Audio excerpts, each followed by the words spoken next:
Pertama, jadi hukum berkonsultasi, meminta sesuatu, membenarkan dunia perdukunan atau apa yang dikatakan dukun sendiri, itu ancamannya tinggi dari Nabi SAW.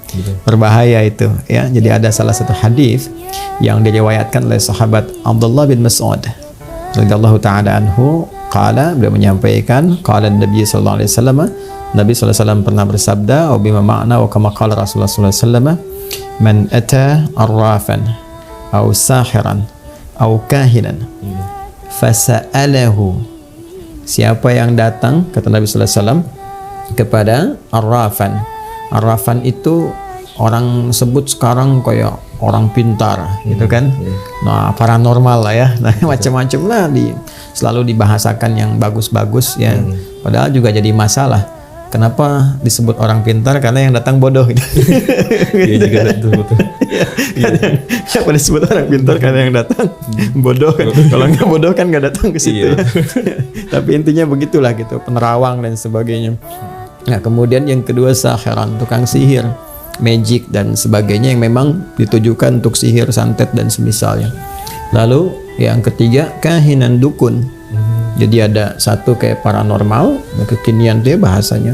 Kemudian yang kedua tukang sihir, yang ketiga adalah dukun. Fasadahu, lalu meminta sesuatu, konsultasi kah, minta untuk jasa tertentu kah, penerawangan, minta jimat, minta ini, minta itu, atau minta jasa untuk menyakiti seseorang dengan sihir, ya, minta jimat pada dukun tertentu misalnya dengan sesuatu. Kemudian ini yang jadi persoalan, ya, fayusaddiquhu bima yaqul, kemudian dia membenarkan, meyakini apa yang disampaikan oleh dukun itu, ya, atau tukang sihir itu, atau paranormal itu. Apa kata Nabi sallallahu alaihi wasallam? Nah, ini yang paling berbahaya. Itu diancam langsung dengan kalimat Nabi, faqad kafara bima unzila ala Muhammadin sallallahu alaihi wasallam. Maka pada saat orang itu datang ke dukun, ke tukang sihir, ke paranormal dan membenarkan apa yang disampaikan oleh orang-orang itu, maka dia telah mengingkari, telah kufur terhadap segala yang diturunkan kepada Nabi Muhammad sallallahu alaihi wasallam. Ya. Nah, itu di antara uslub, ya, atau cara menyampaikan informasi yang menunjukkan kecaman yang sangat tinggi, bahkan nanti menunjukkan kepada kekufuran terhadap nilai-nilai syariat yang paling pokok, yaitu akidah. Itu berbahaya.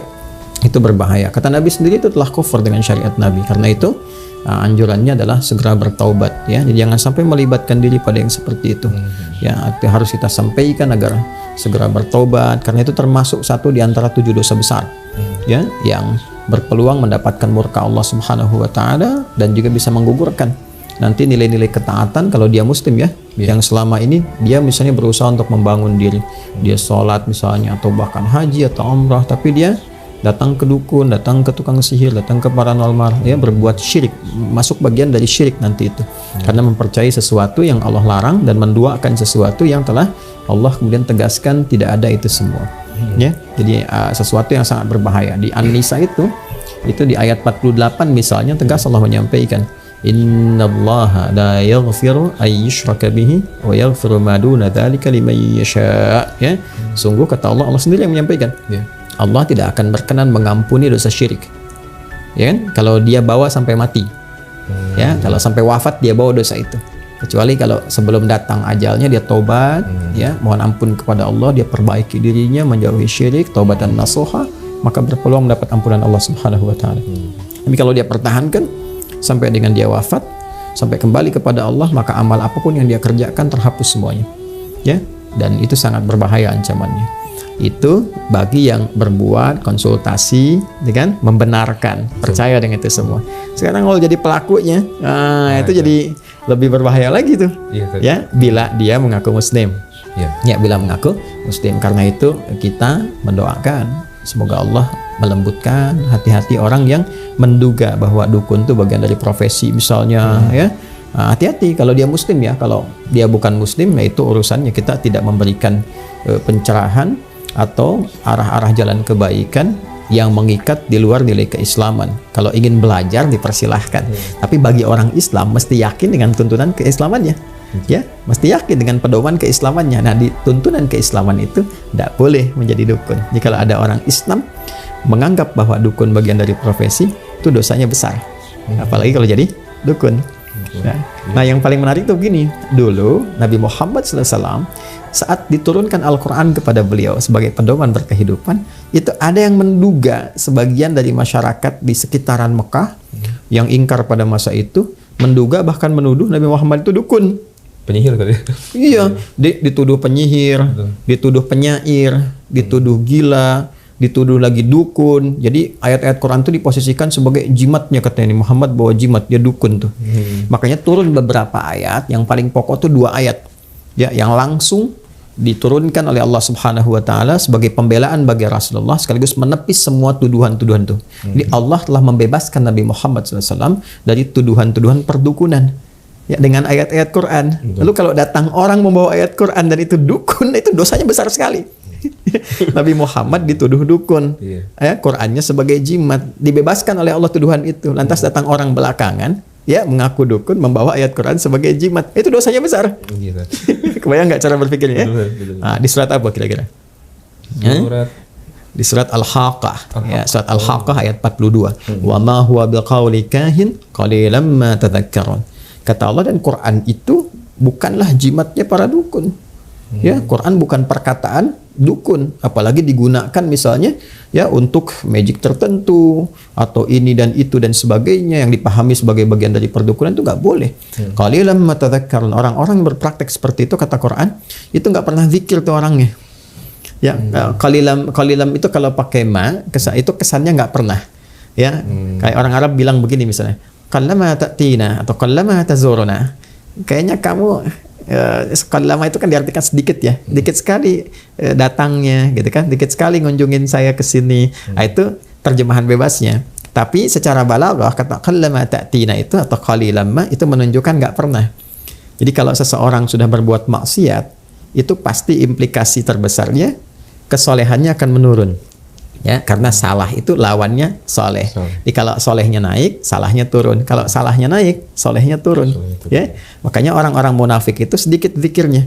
Innal munafiqina yukhadi'una Allah wa huwa khadi'uhum wa idza qamu ila sholati qamu kusala yura'una an-nasa wa la yadhkuruna Allah illa qalila wa la yadhkuruna Allah illa qalila. Ya, An-Nisa ayat 142. Kata Allah, orang munafik itu kan banyak problemnya tuh. Banyak maksiatnya, banyak salahnya. Makanya kalaupun zikir itu cuma sedikit, itu pun kalau ada kepentingannya aja. Ya, untuk kebutuhan dunianya. Jadi zikir tarik ke dunia. Nah, para dukun itu disebut oleh Quran qalilan ma tadhakkarun, hampir nggak pernah zikir.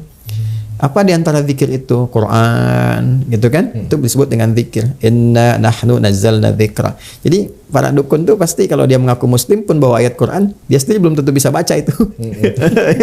Ya, ngajinya pasti berantakan tuh. Salatnya pasti nggak benar tuh. Nah, itu bahasa Quran. Ya, kemudian ada lagi di surah At-Tur, di ayat ke-29. Fadzakir fama anta bi ni'mati rabbika bikahinin wala majnun. Ya, wadzakir, ingatkan, share, pahamkan orang, gitu kan? Kata Allah, ingatkan orang-orang itu, ajak pada kebaikan, doakan, sampaikan kelembutan, dakwahi. Kamu itu telah mendapatkan nikmat Allah. Kata Allah Subhanahu wa taala, Muhammad SAW, engkau dengan nikmat Rabbmu itu diberikan kenikmatan besar. Dengan nikmat itu, engkau bukanlah seorang dukun. Kau bukan pula orang-orang yang terduga mengalami penyakit jiwa, gitu kan, disebut gila dan sebagainya. Engkau bukan itu. Engkau adalah orang yang mendapatkan kelengkapan nikmat dari Allah Subhanahu wa taala. Jadi artinya hal-hal yang berdekatan dengan dukunisme, ya, paranormalisme, sihirisme dan sebagainya, itu menjauhkan seseorang dari nikmat Allah Subhanahu wa taala. Dan kenikmatan terbesar itu ketika seorang hamba tersambung dengan Allah lewat zikir. Paham nggak? Ngerti ya? Jadi yang begitu satu diabaikan.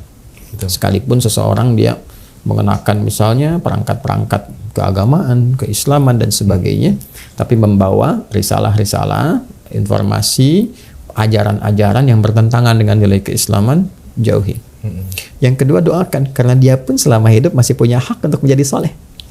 Ya, kita bantu supaya bertobat, mengarah pada yang baik, belajar kepada guru yang benar, sehingga itu menjadi perubahan pada dirinya dan mendorong orang-orang yang menganggap itu profesi dari teman-temannya untuk bertobat, kembali pada jalan kebaikan.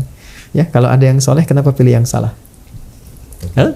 Rizki dijamin nggak oleh Allah? Dijamin. Dijamin. Diberikan nggak